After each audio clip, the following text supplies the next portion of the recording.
In front of hundreds of investors, CEO Bryn Callahan tore the wrench out of Rhett Maddox's hand and called him a poor mechanic who only knew how to wreck the company's future. Rhett said nothing back. He simply looked at the shaking prototype and warned that the brake system would fail within minutes.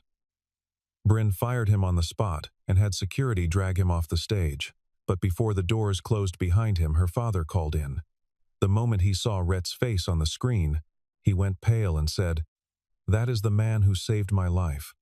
Do not look away because the secret behind that rescue is about to bring down the entire Callahan empire." The morning of the launch was supposed to be the proudest day in the history of Callahan Automotive. More than 300 investors, journalists, dealers, and high-paying clients filled the glass atrium of the Detroit Testing Center, their voices bouncing off polished floors that had been waxed since dawn.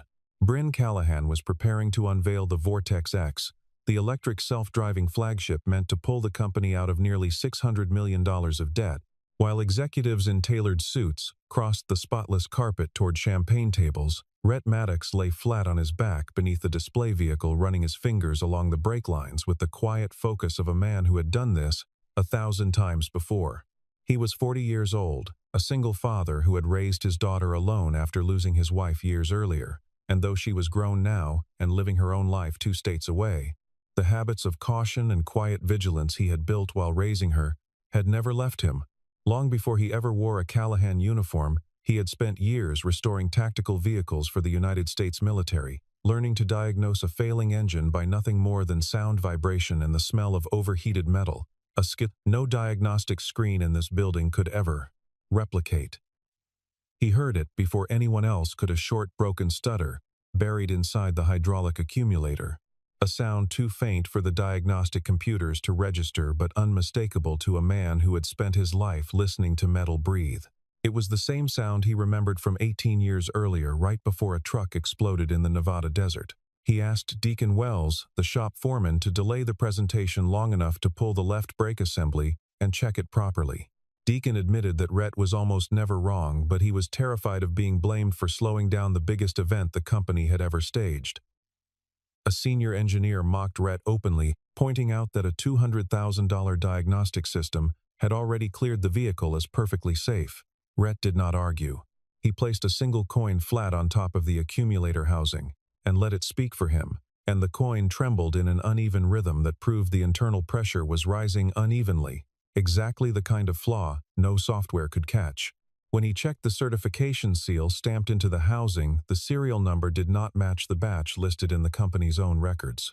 Before he could pull the part for a full inspection, Colton Graves, the chief operating officer, appeared and ordered the vehicle moved to the stage immediately. Colton told Deacon that anyone who interfered with the launch would be treated as having sabotaged company property, and Deacon, caught between fear and conscience, stepped back and let the car roll away.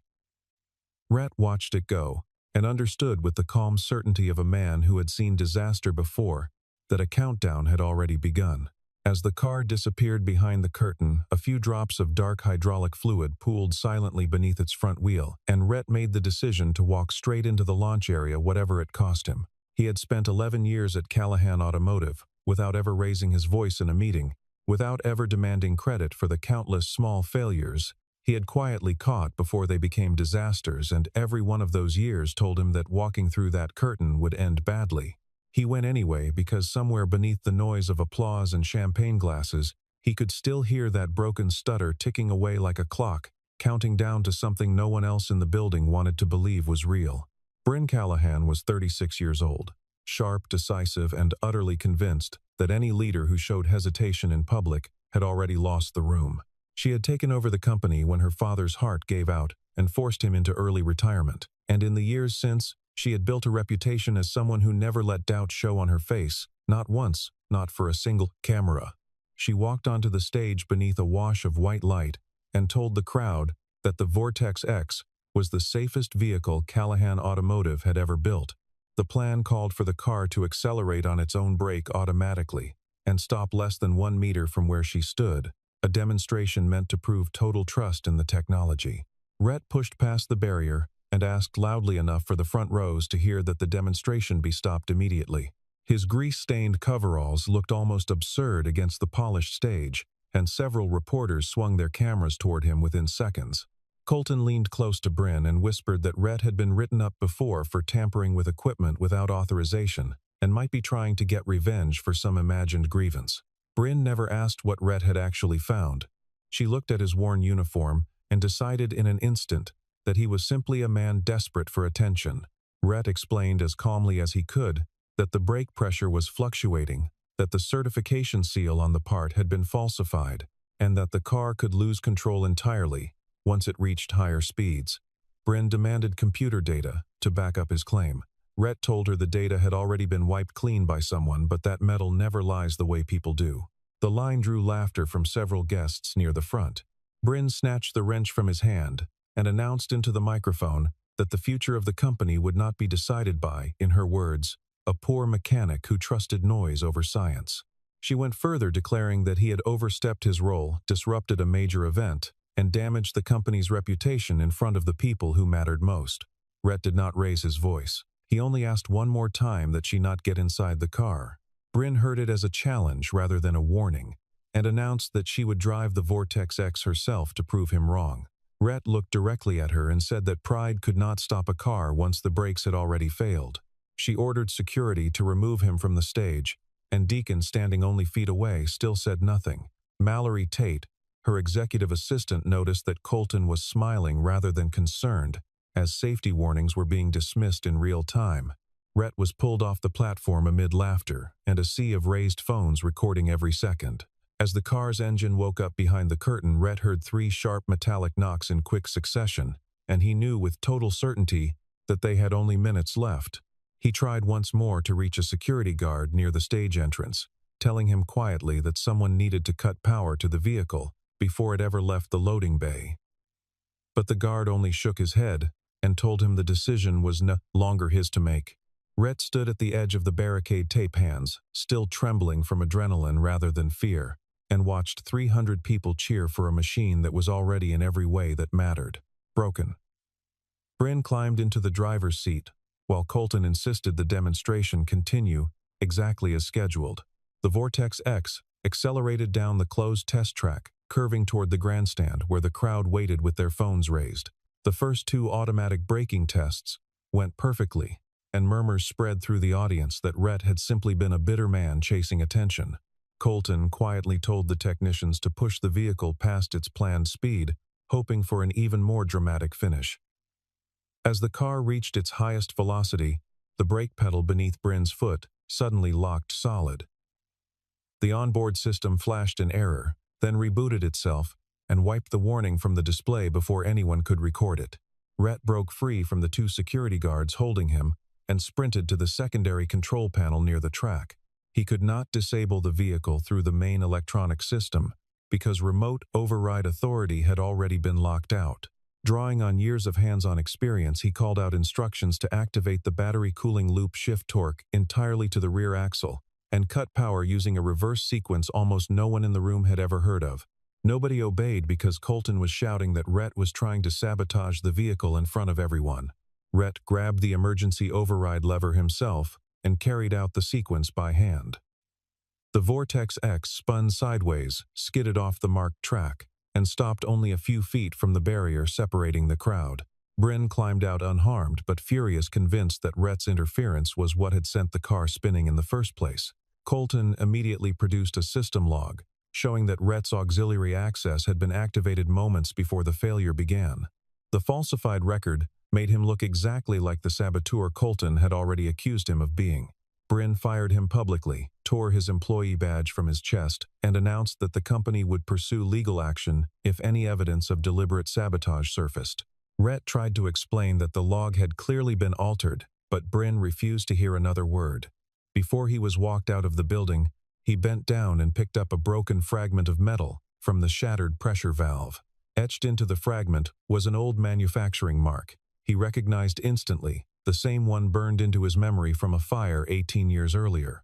His hand closed around the fragment, and for a moment, the noise of the crowd, the flashing phones, and Bryn's voice ordering his badge revoked all faded into a distant hum, replaced by the memory of scorched sand and a man screaming for help inside a burning cab. He slid the fragment into his pocket without a word, understanding that whatever this was, it had started long before today, and it was far from finished. Sterling Callahan had already watched the video of Rhett's humiliation spreading online from his home outside the city. He asked Mallory to patch a live call directly into the stage system without explaining why. Bryn assumed her father was calling to help her manage the fallout from a public relations disaster. Sterling did not look at his daughter at all. He asked instead for the camera to turn toward the mechanic standing near the exit doors. When Rhett turned around, Sterling saw the long scar running across his right hand and felt 18 years collapse into a single breath. He asked in a voice that cracked halfway through the question whether Rhett still carried a wrench that had been snapped in half. Rhett said nothing. He reached into his toolbox and pulled out an old wrench broken clean through the middle and held it up without a word. Sterling lifted the matching half toward his own camera, and the two broken edges lined up perfectly on the giant screen above the stage. In front of every investor, reporter, and employee in the room, Sterling announced that Rhett Maddox was the man who had pulled him from a burning vehicle 18 years earlier. Rhett had not only saved Sterling that day, he had used the broken half of that same wrench to seal a ruptured fuel line, stopping the fire from reaching a storage depot that could have killed dozens of engineers working nearby. Bryn stood frozen as she realized the man she had just called a poor mechanic in front of the entire industry was the reason her own father was alive to see this day. Sterling ordered the Vortex X program halted immediately and demanded Rhett's badge be returned without delay. Colton objected, arguing that a heroic act from the past proved nothing about what had happened on the track just an hour earlier. Rhett, to everyone's surprise, agreed with him. He said gratitude could never replace evidence, and he refused to accept his job back on the strength of an old story alone. He set the cracked pressure valve fragment on the table in front of Sterling and warned that today's failure carried the same signature as the accident that had nearly killed him nearly 2 decades ago. Sterling recognized the mark on the fragment instantly because it belonged to a supplier that had been permanently banned from Callahan Automotive after the Nevada accident. Bryn began to question for the first time in years whether the reports Colton had been handing her were ever built on the truth. Colton tried to redirect attention, insisting that Rhett must have smuggled counterfeit parts into the factory himself.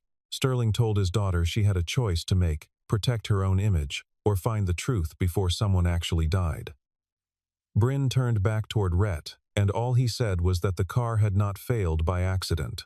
Someone had wanted it to fail on this exact day. Sterling watched his daughter's face carefully through the screen, seeing in her expression the same stubborn pride he remembered wearing himself the year he nearly lost everything.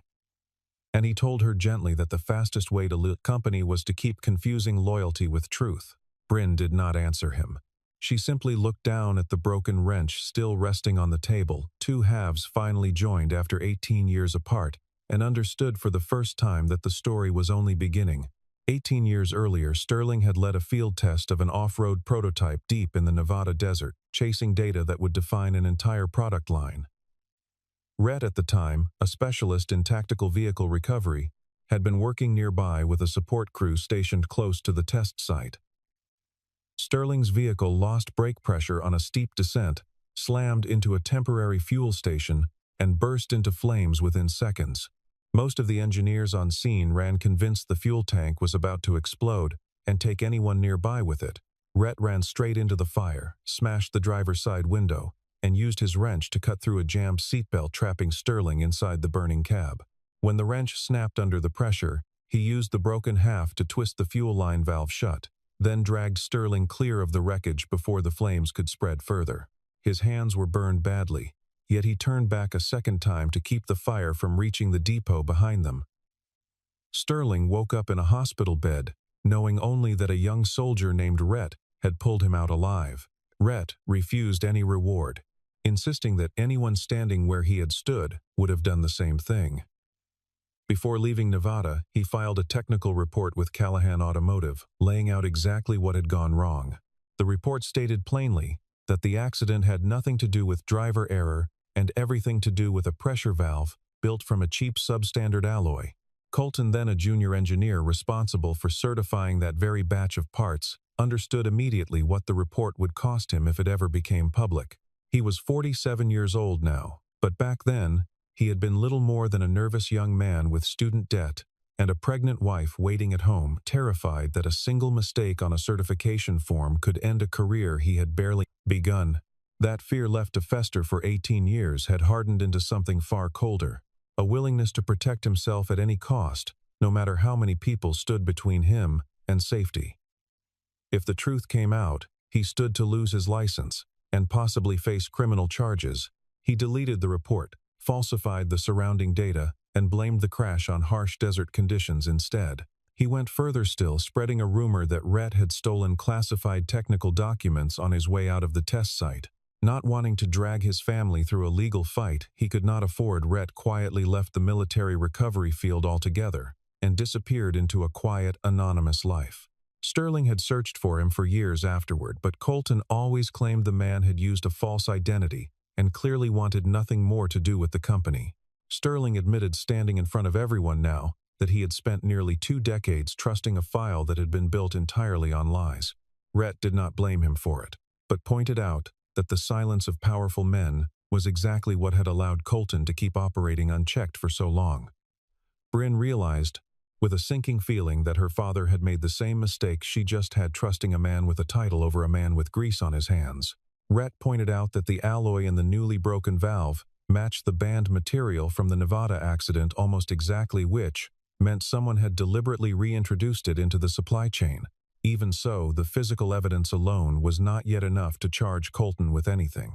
Mallory discovered that the timestamp on the technical report Rhett had filed that very morning had been altered, and the digital signature attached to the change traced directly back to an account under Colton's administrative control. Sterling asked Rhett why he had never come forward publicly in all the years, since Nevada never once tried to clear his own name, even when it would have been easy to do so with a single phone call. Rhett answered that a man who spends his life fixing things learns quickly that chasing credit only slows down the repair, and that he had simply wanted to raise his daughter somewhere quiet, away from lawsuits and headlines and men like Colton. Bryn listened to that answer longer than she meant to, turning it over in her mind, the way she once turned over quarterly earnings reports, searching for the catch and finding none. Bryn shut the factory down and ordered every senior staff member to remain on site until further notice. Colton pushed to call the police and have Rhett arrested for possessing company property without authorization. For the first time in longer than she could remember, Bryn did not follow Colton's suggestion. Instead, she asked Rhett to examine the Vortex X directly under the full supervision of the company's legal team. Rhett refused to accept his position back if it was only being offered because of who his father-in-law happened to be. He laid out 3 conditions before agreeing to help. No one would be permitted to delete or alter any data going forward. Every employee on the shop floor would be free to speak without fear of retaliation. And whatever the investigation uncovered would be shared openly with the entire workforce, not buried in a private memo. Bryn agreed reluctantly at first, then, with growing conviction. Rhett pulled apart the brake assembly and found that the outer serial number was authentic, but the internal core had been swapped for something cheaper and far more dangerous. Parts that had passed certification had been quietly switched out for substandard replacements right inside the company's own storage warehouse. Deacon produced a log showing that a small team handpicked by Colton had entered the warehouse well after midnight in the days leading up to the launch.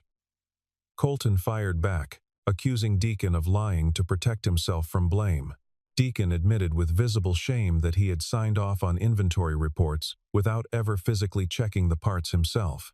Bryn began to understand that the culture of fear she had built inside her own company was exactly why employees signed whatever was put in front of them just to keep their jobs.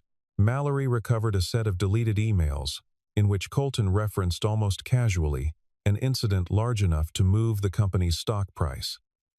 Rhett realized the plan was never limited to ruining a single launch event. Colton had been shorting Callahan's stock for months through a web of shell companies scattered across several states. His plan was to trigger a massive public recall, collapse the company's market value, then quietly sell the battery patent technology to a rival manufacturer waiting in the wings. Worse still, 26 prototype Vortex X units had already been shipped out to dealerships across the region. Each one might be carrying the same falsified pressure valve buried deep inside its brake system. Bryn stood in the middle of the warehouse staring at rows of shelving that had for years meant nothing more to her than line items on a balance sheet, and realized she had never once walked these aisles herself before tonight. She asked Deacon how long the shortcuts had been happening, and he admitted quietly that it had likely been going on for over a year, hidden behind paperwork nobody with real authority had ever bothered to double-check. It was the first time Bryn understood that the danger inside her company had never come from a single villain acting alone, but from an entire structure that rewarded silence and punished anyone brave enough to ask questions. She thought of every quarterly report she had signed, without walking these floors herself, every safety certification she had approved on the strength of a signature, rather than the weight of the part in her own hand, and for the first time, in her career, the numbers on a balance sheet felt less important than the people standing in front of her.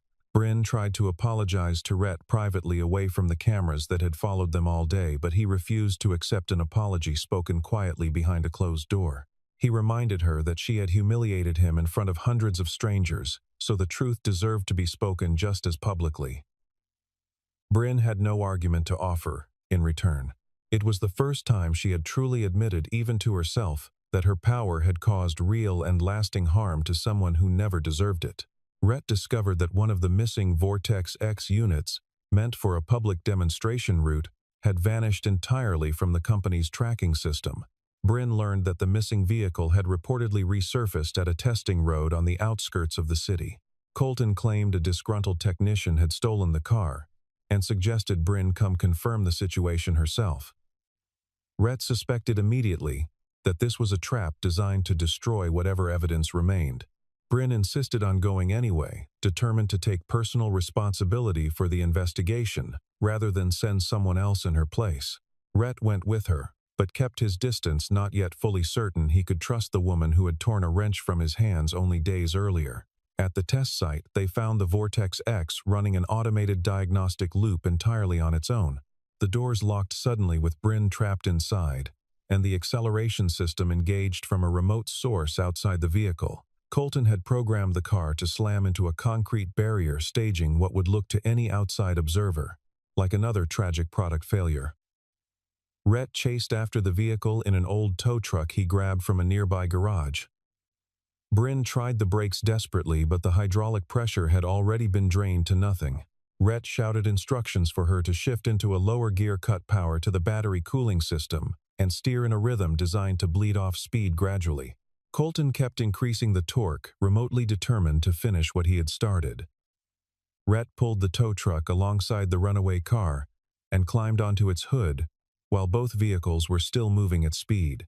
He smashed the side window, reached the internal control panel, and used the broken half of his old wrench to physically lock the drive mechanism in place.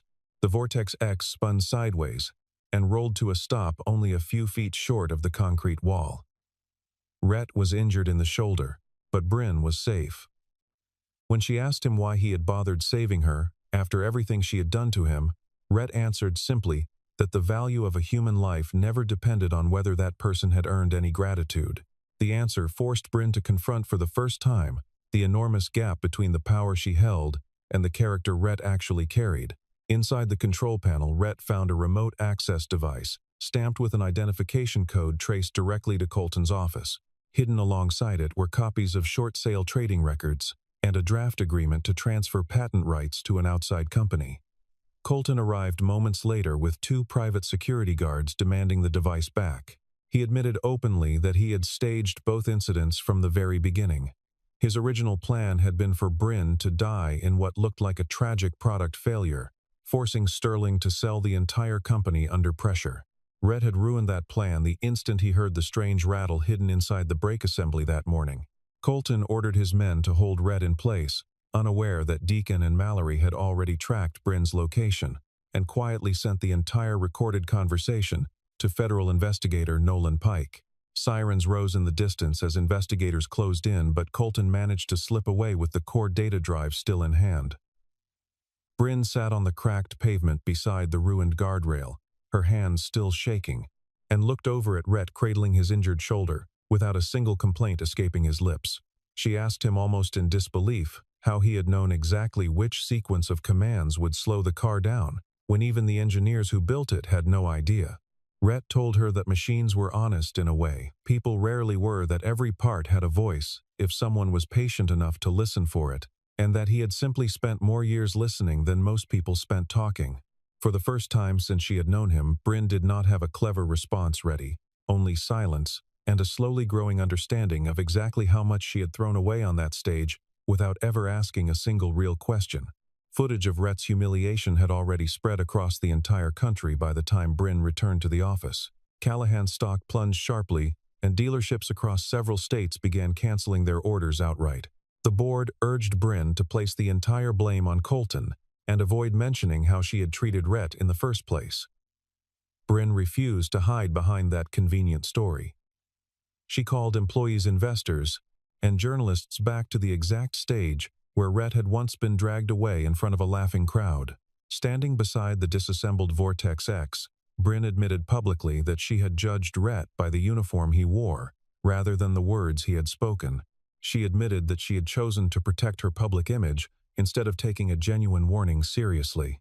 She admitted that she had turned an honest employee into a convenient scapegoat, rather than face an uncomfortable truth. She told the room plainly that power did not make a wrong decision right, no matter how confidently it was delivered. She invited Rhett back onto the stage, though he did not step forward right away. He asked her first to apologize to Deacon and to every worker who had been pressured into silence over the years. Bryn did exactly that, without excuses and without softening a single word.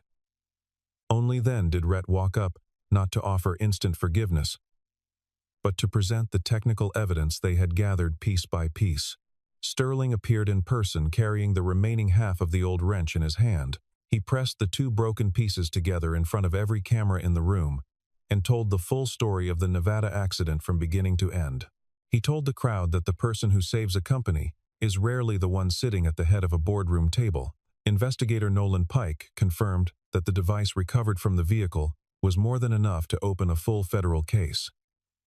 Colton, however, still had the data drive listing every vehicle fitted with a counterfeit part. If that list wasn't recovered before midnight, several more vehicles could still reach public roads. Bryn asked Rhett to personally lead the emergency recall effort across every affected dealership. Rhett agreed, but only on the condition that shop floor workers would have full authority to halt production the moment they spotted a genuine safety concern. Bryn signed the order right there on the stage in front of everyone. It was the first proof that her change was becoming policy, not just a speech people would forget within a week. Mallory traced the signal from the missing data drive to an old production plant Callahan had shut down nearly a decade earlier.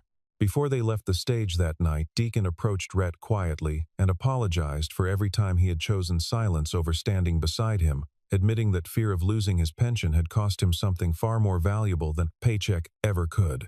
Rhett shook his hand without hesitation and told him that most people never got a second chance to make that choice differently, and that showing up tonight finally was worth more than any apology could ever be. Bryn watched the exchange from a few steps away, and something in her chest tightened at the thought of how many other quiet, decent people inside her company had spent years swallowing the truth just to survive another payroll cycle. Rhett, Bryn, Deacon, and investigator Nolan Pike arrived at the abandoned plant just after nightfall. Colton was already there, preparing to destroy the data drive inside an industrial furnace before anyone could stop him. He had triggered the old automated assembly line, sending it into motion specifically to keep anyone from reaching him in time. Robotic arms and rusted conveyor belts lurched violently through the darkness, turning the factory floor into something closer to a trap than a building. Rhett understood the mechanical layout of the plant better than anyone else present, since he had repaired much of its machinery years before it closed. He guided the group through a forgotten maintenance corridor that ran beneath the main floor, ducking under low pipes and stepping carefully around rusted grates he still remembered from a decade of quiet repair work. Most people at the Ploch's company had long since forgotten he had ever done. Bryn followed close behind him, no longer the woman who once needed a driver simply to cross a parking lot, and for the first time she found herself trusting someone else's judgment completely, without demanding a single report to back it up. Colton spotted them anyway, and triggered the compressed air system, causing one of the old storage tanks to strain dangerously close to bursting. Rhett faced an impossible choice between chasing Colton down and stopping the tank from exploding on top of everyone still inside. He chose to protect the people around him, exactly as Bryn had come to expect from him by now. While Rhett worked to seal off the pressure valve, Bryn made the decision to chase Colton down herself. Colton mocked her as she caught up to him, insisting the company would never recover after her public confession of failure. Bryn told him that a company could survive financial losses, but it could never survive being built on a foundation of lies. She kept him occupied just long enough for Nolan Pike and federal agents to close in and take him into custody. Deacon managed to pull the data drive free before the flames could reach it. The recovered files identified all 26 vehicles fitted with the counterfeit part. Rhett's team issued an immediate remote shutdown, disabling every affected vehicle before a single one could reach the open road. Colton was arrested and charged with industrial fraud, securities, manipulation, falsifying, safety records, reckless endangerment, and conspiracy to commit murder against Bryn Callahan herself. Rhett also recovered the original Nevada report Colton had buried for 18 years, the document that finally cleared his name of every suspicion that had ever been attached to it. Sterling shook Rhett's hand and apologized for not uncovering the truth sooner. Rhett told him that living with guilt served no one, but the company still had to live with genuine responsibility going forward. Bryn stood beside them, no longer reaching for power to control the moment the way she once would have. As the factory finally fell silent, Bryn offered Rhett the employee badge she had ripped from his chest weeks earlier, but he did not take it right away. He looked at it resting in her open palm for a long moment, then told her that a badge only meant something once the company behind it had truly earned the trust of the people wearing one. Bryn did not push it into his hand. She simply closed her fingers around it again and told him she understood and that she would keep offering it for as long as it took without expecting anything from him in return. Nolan Pike, watching from a few feet away, remarked quietly to Deacon that in 20 years of investigating corporate fraud, he had rarely seen an executive choose accountability over a lawyer, and he suspected that choice alone might save the company more than any redesigned brake system ever could. 6 months later, Callahan Automotive had finished rebuilding itself from the ground up. The company compensated every employee who had once been pressured into signing falsified safety reports. A fully independent safety division was established, one with the authority to halt any production line without needing the CEO's approval first. Bryn gave up many of her old executive privileges and began working directly on the shop floor at least once a week. She no longer traveled with an entourage of assistants, and she no longer expected workers to stop what they were doing whenever she walked past. The Vortex X was redesigned from the ground up with a braking system built entirely under Rhett's direct oversight. The finished vehicle passed every independent safety inspection without a single flag. Rhett was offered the position of Vice President of Safety and Technical Recovery, a title with its own private office suite. He turned down the corner office and asked instead for a simple desk placed right beside the shop floor where he had always felt most at home. He also insisted that the name of every mechanic who worked on the redesign appear formally on the patent filings. Bryn agreed without negotiating a single point. At the second launch event, she did not stand alone on the stage the way she once had. She invited the entire production team to stand beside her in front of every investor in the room. Before introducing Rhett, she told the crowd plainly that he had not earned his position because he once saved her father's life. He had earned it by saving hundreds of people from a dangerous product and by forcing an entire company to finally face the truth about itself. Rhett accepted his badge back, then placed it beside the fully restored wrench resting on the table nearby. Sterling remarked quietly that the wrench had once saved a single life, while Rhett's courage had just saved an entire company. Bryn asked whether he might one day be able to forgive her completely. Rhett told her that forgiveness was never a contract signed in a single afternoon. It had to be proven one choice at a time for as long as it took. Bryn accepted the answer without pushing for anything more. Between them grew a quiet, genuine respect and the possibility of something more in time, though neither of them rushed to call it anything beyond what it honestly was. Sterling, watching the two of them from a distance, thought privately that his daughter had finally become the kind of leader he had always hoped she would grow into, not because she had stopped making mistakes, but because she had finally learned how to answer for them. He no longer worried about what would happen to the company once he was gone, because he had watched with his own eyes the moment Bryn chose truth over comfort in front of everyone who mattered. Deacon was promoted to head of shop floor operations, a title he had spent 23 years believing he would never be trusted with. And the first thing he did in the role was install a suggestion board where any worker could flag a safety concern, without ever needing to sign their NAMA. Mallory left her position as executive assistant and became the company's first internal ethics officer, reporting directly to the board rather than to Bryn, a structural change Bryn herself had insisted upon. Rhett went back to the shop floor where no one called him just a mechanic anymore. He listened to the smooth, steady hum of the new Vortex X engine starting up, and he knew that this time the truth had finally been placed exactly where it belonged. Bryn stepped down from the polished stage, walked straight into the shop, and handed Rhett the newly restored wrench with her own hands. Rhett looked at her for a long moment, then placed it into the hands of a young mechanic preparing to inspect the very same car. He told the young man that a company was only truly safe once the person standing at the lowest rung of the ladder had just as much right to say that something was wrong as the person standing at the very top. The new Vortex X rolled off the line to the sound of applause from every worker in the building. This time, the person standing at the center of it all was not a CEO, a founder, or an investor. It was the people who, for far too long, no one had ever bothered to see.